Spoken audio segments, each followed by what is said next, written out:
그 과실상계는 어쨌든 지금 실무적으로는 사실은 과실상계라는 건, 야, 너도 잘못 있지 않냐. 그, 우리 피해자, 피해자 잘못도 피해자 입장에서, 야, 너도 좀 살펴봐야 되는데, 뭐, 너도 너 잘못도 있으니까 좀 너 잘못을 빼자. 이런 게 원래는 취지잖아요.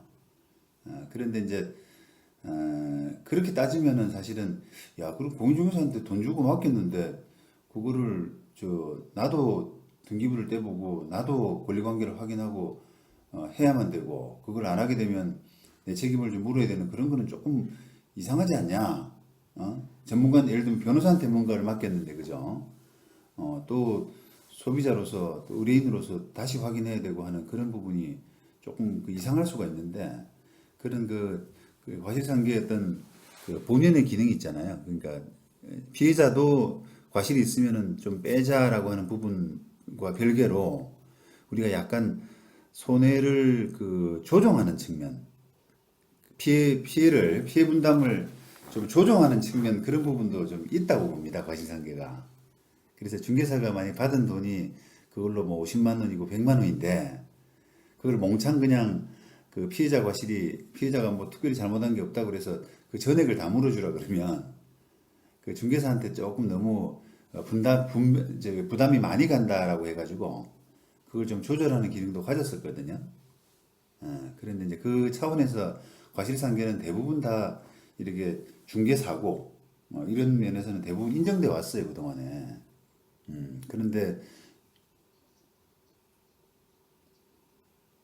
아닙니다. 뭐 아주 드물게는 있습니다.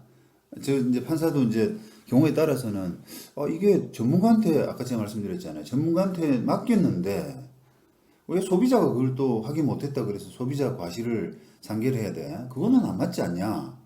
그러니까 중개사가 다 물어라. 이러는 이제 그 판단을 가지고 100% 중개사한테 책임 인정하는 판례도 간혹 있었거든요. 근데 그거는 너무 이례적이에요. 실무적으로는.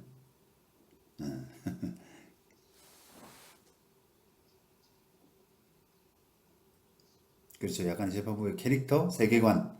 조금 어떻게 보면 실무의 기준과는 약간 다른 그런 판사였고, 그 다음에 이 사건에서 이제, 지금 제가 기사에서 본 거는 그 손해본 부분의 한 40%만 받아라 이렇게 인정이 됐더라고요. 근데 그러면, 야, 그러면 이게 그 피해자 과실을 오히려 더 60%로 더 크게 한 거 아니냐. 그런 부분도 의문도 들 수 있지 않습니까? 예, 근데 그것도 사실은 마찬가지예요. 이게 지금 사고 난 게 일종의 약간 우리가 다세대, 다가구 이런 물건을 칠 때 다가구 물건이거든요. 그 차이는 아세요? 다세대, 다가구.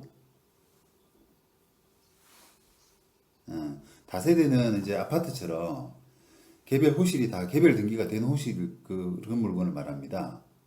한 건물 안에 호실들이 여러 개 있는데 그 개별 호실들이 다 개별 등기가 다 된 호실들을 다세대 건물이라 그래요. 그다음에 다가구 건물은 반대로 그 개별 호실이 개별 등기가 안 돼 있고 그냥 건물 하나로만 등기가 돼 있는 거예요. 전체로만. 근데 이제 이 사고 난 물건은 기본적으로 다가구 물건입니다. 또는 우리가 고시원처럼 원룸 뭐 이런 것들 있잖아요. 그런 성격이에요. 그러다 보니까 이제 이게 집하고 땅 값은 뭐 몇십억 이렇게 하는데 거기에 지금 보니까 막 수십 개 호실들이 있는 그런 다가구더라고요, 보니까. 근데 여기에 이제 1억 주고 들어가는 사람이 1억 주고 들어간 사람을 이 나중에 안전하게 보증금을 빼 나올 수 있느냐, 아니냐, 이런 부분을 이제 중개사가 설명해 주려 그러면 다른 호실들 보증금을 좀 파악을 해야 되지 않습니까? 근데 이제 그게 조금 현실적으로 쉽지 않다고 본 거예요, 보통은. 우리가 이 사건뿐 아니라 종전에 있는데 만약에 이제 1호실이라고 칩시다. 예? 사고 난 호실이 1호실인데 그 건물 안에는 1호실부터 30호실까지가 있단 말이에요. 그러면 이게 이 건물에 1호실에 들어가 지금 계약하면서 1억 원을 주고 들어가는데 이, 어, 그 임대차 계약이 안전하냐라고 하는 걸 파악하기 위해서는 다른 호실들의 지금 보증금이 얼마나 있고 또 실제 세입자가 있는지 없는지 이런 부분들이 파악이 돼야 그런 판단이 정확하게 설 수가 있잖아요. 근데 그걸 공인중개사가 다 알려줘야 된다. 확인하지 못해가지고 책임져야 된다라고 이론적으로는 실무적으로는 이제 그렇게 하는데 조금 그게 공인중개사한테 너가 그걸 못했다고 그래서 책임을 많이 물어라라고 하기에는 조금 지나친 부분이 있다고 그래서 이런 유형의 사건은 대체로 과실상계를 피해자 과실이 더 많다라고 아까 제가 말씀드린 손해 분담 차원에서 정확히 말하면 분담 차원에서 중개사 과실을 조금 50% 미만으로 좀 해왔어요 그동안에. 그러다 보니까 이게 무슨 그거 확인 못했다고 그래서 피해자가 무슨 60%나 책임을 져. 그렇게 하면 좀 이상하잖아요, 그죠? 그런데 그게 실무적인 약간 관행입니다, 그게. 예.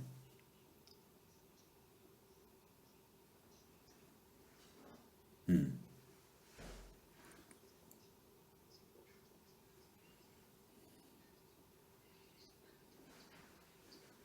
그렇죠. 공인중개사의 부담을 많이 지우기는 부담스럽다. 그러니까 이제 중개 사고들 여러 유형 중에서 이런 그 다가구 호실에 들어가는 세입자가 세입자한테 다른 호실들을 설명 안 해줬다라고 중개사한테 책임지우는 그런 유형의 사건은 대체로 중개사 과실을 한 50% 미만으로 하고 있어요.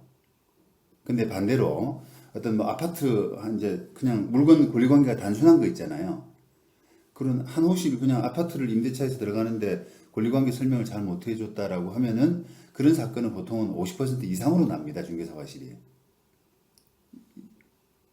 그거는 이제 케이스마다 다른데 대체로 60에서 한 80 정도는 나오죠.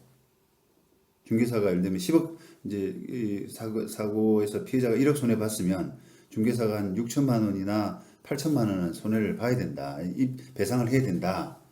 이런 판결이 나오는데 이 다가구 사건은 조금 이제 조금 중개사한테 책임을 덜 지우는 사건이죠.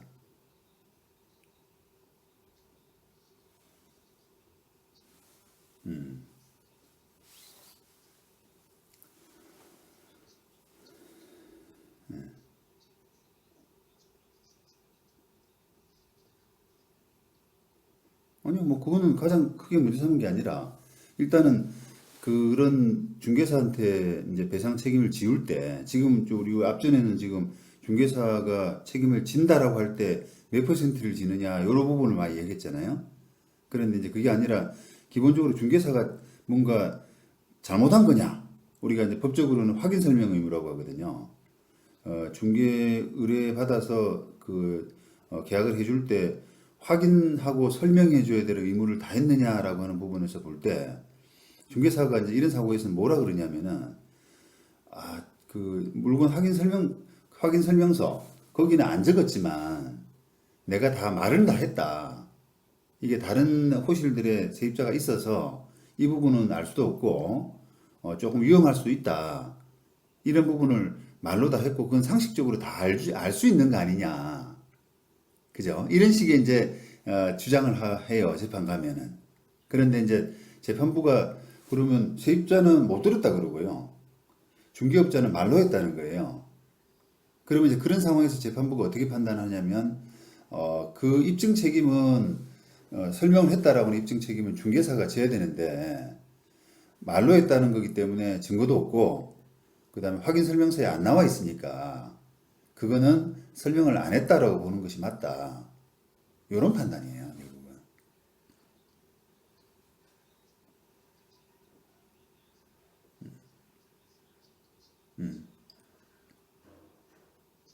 그렇죠.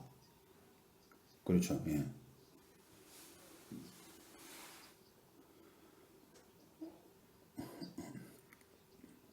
그러니까요. 그걸 아주 좋은 질문이신데, 그럼 중개사가 예전에 그 대법원 판례가 이제 그 다가구 주택에서 그 다른 호실들 권리관계를 설명 안 해준 지금 101호를 계약하면서 다른 호실들 권리관계를 임대차 내역이라든지 이런 걸 설명 안 해준 그 부분에 대해서 중개사 책임져라 라고 이렇게 대법원 판결이 나니까 중개사들이 막 볼멘 소리를 하는 거예요.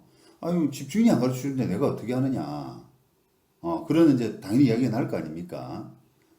그러면 이제 거기에 대해서 이제 법원이 지금 뭐라고 이야기를 하고 있냐면 그거를 집주인한테 물었는데 안 가르쳐 주더라라고 하는 부분을 기재하라는 거예요. 그래서 그 위험을 환기시키라는 겁니다. 임차인한테. 이해되시죠? 그러니까 이제 만약에 중개사가 그거를 그 필요성을 인식을 하고 임대인한테 이거는 알려주셔야 됩니다. 세입자가 그 임대차 보장 나중에 제대로 돌려받느냐 못 받느냐 하는 그 임차인의 권리에서 굉장히 중요한 부분이라 해주셔야 돼요라고 했는데 임대인이 그거는 안 할랍니다. 내가 뭐 100일에 임대하는데 뭐 다른 호실들까지 왜 알려줘요? 라고 하면은 그런 상황들을 물건 확인 설명서에 적어야 된다는 거예요. 그죠? 예, 합리적이죠? 근데 이제 그런 것들을 중개사가 안 적는 거예요. 그죠? 보통은 이야기 잘 안 하거든요. 예, 어,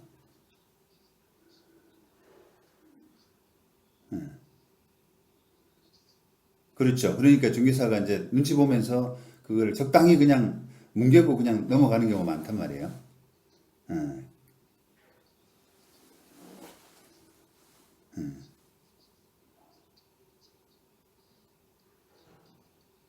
예, 맞습니다. 네. 예, 그리고 이제 이렇게 이 사건을 이제 좀 그동안에 뭐 연역이라든지 이런 부분을 이해하고 읽으면 재밌어요, 이 사건이. 그냥 기사로만 보면 잘 모르는데. 그렇죠. 이제 한번 생각해 보시죠. 그러면 만약에 집이 30집이다. 집이 30개인데 이제 그 세입자가 들어갈 때는 조금 빨리 들어가는 세입자예요. 그 세입자가 집이 이제 막 분양하고 이제 순서대로 이렇게 계약을 하지 않습니까? 그러면 그 중개사가 그 좀 이 사람 100일로 여기 빨리 들어가는 이런 계약을 체결할 때 기존에 체결된 계약만 알려주면 되느냐? 그건 아니라 다른 아직 계약 안 된 호실들 있지 않습니까? 그런 호실들도 나중에 소액임차인들, 우리 소액임차인들이라는 게 뭔지는 아시죠? 그 기준은 모르셔도 돼요. 모르셔도 되고 이제 조금 이제 법에서 우리가 특별히 보호해야 된다라고 해가지고 그 보증금이 조금 적은 세입자들 있잖아요. 경매들을 예를 들면 그냥 러프하게 지금은 제가 정확히 모르겠는데 서울 같으면은 만약에 1억 2천이다 라고 하게 되면은 그 이하 세입자들은 보증금을 한 3천만 원까지는 다른 저당권자보다 우선해서 저기 배당해주는 그런 제도가 있단 말이에요. 그러니까 이제 빈집이라고 하더라도 내보다 늦게 들어오는 그 집이라고 하더라도 그런 소액 보증금으로 들어오는 세입자가 있을 수가 있지 않습니까? 그런 부분까지 조금 중개사들은 염두에 두고 여유 있게 계약을 하라는 겁니다. 지금 취지가.